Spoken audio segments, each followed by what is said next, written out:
Parler de l'identité nationale de santé pour le médico-social, c'est un vrai défi. Parce que tout le monde pense que l'INS, l'identité nationale de santé, on change le dossier unique informatisé, on aura le bouton INSI, on va appuyer sur le bouton et on aura l'INS. En fait, l'arrivée de cette INS, ça soulève une problématique qui est bien plus large que ça.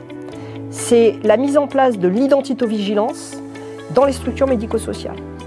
Donc déjà, une première étape d'acculturation. Pourquoi mettre en place de l'identivigilance? Est-ce qu'on en a vraiment besoin? Une prise de conscience. Et toute l'étape après de déploiement de la vigilance en termes d'organisation, de formalisation et de formation des professionnels.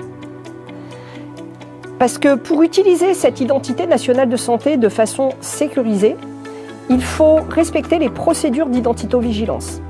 À minima, respecter les règles de bonne pratique de recherche et de création d'une identité, de contrôle de la cohérence de cette identité avec ce qu'on appelle un dispositif d'identification de haut niveau de confiance, une pièce d'identité, pour le dire plus simplement.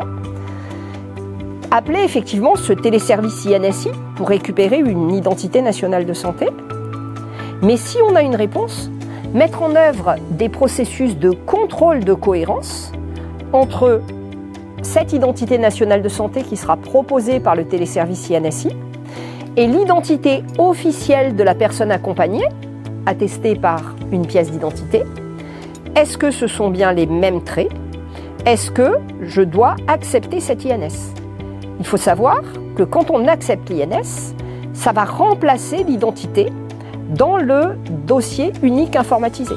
Donc évidemment, il faut que cette INS qu'on accepte soit identique à l'identité de l'état civil. Ça paraît un gros chantier, mais pour tout ça, le GRIV est là pour vous accompagner. Vous accompagner en termes de conseils en organisation, de formation de vos professionnels, avec tous les webinaires de formation qui sont organisés tous les ans, d'expertise. Vous avez une INS, ça ne ressemble pas complètement à la pièce d'identité.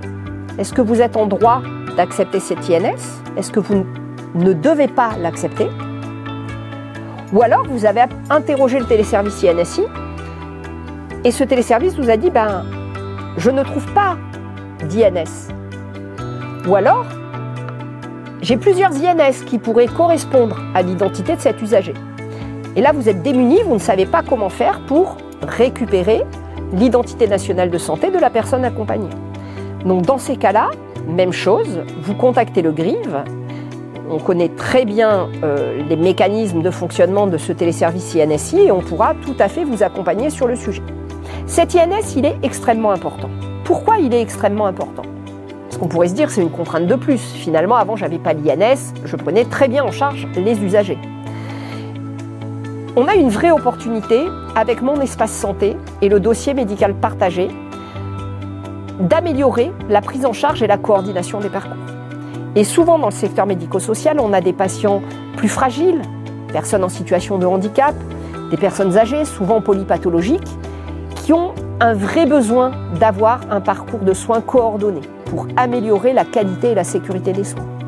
Grâce à cette identité nationale de santé, l'établissement médico-social va pouvoir alimenter le dossier médical partagé de la personne accompagnée et ainsi cette personne, si elle doit être prise en charge par d'autres professionnels de santé, que ça soit un médecin en consultation externe par exemple ou dans le cadre d'un séjour hospitalier par exemple, la structure de santé aura accès aux informations pertinentes concernant la personne.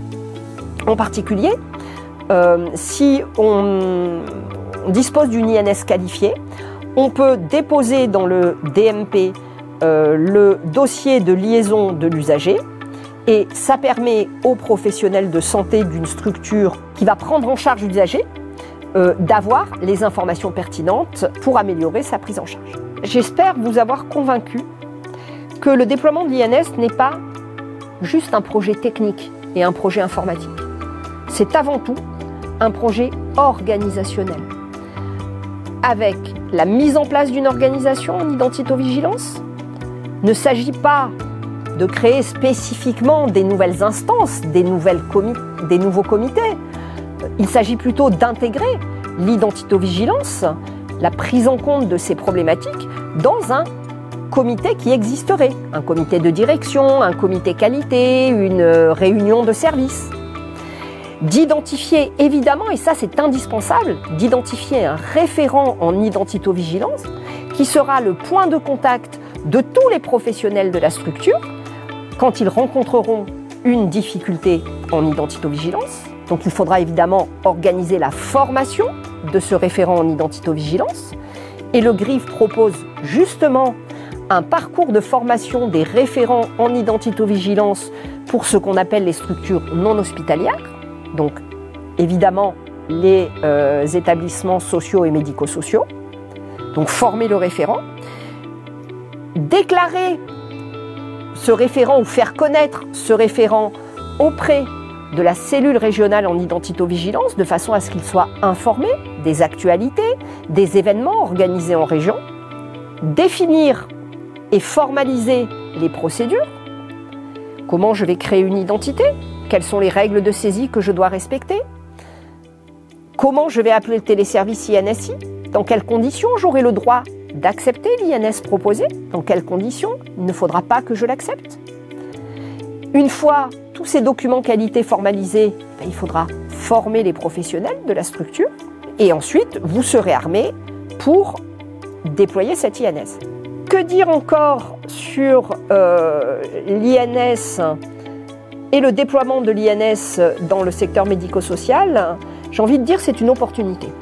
C'est une opportunité pour ce secteur d'améliorer les pratiques d'identification de la personne accompagnée. Vous avez envie d'en savoir plus. Vous avez besoin d'accompagnement pour mettre en place l'identitovigilance et l'identité nationale de santé dans votre structure.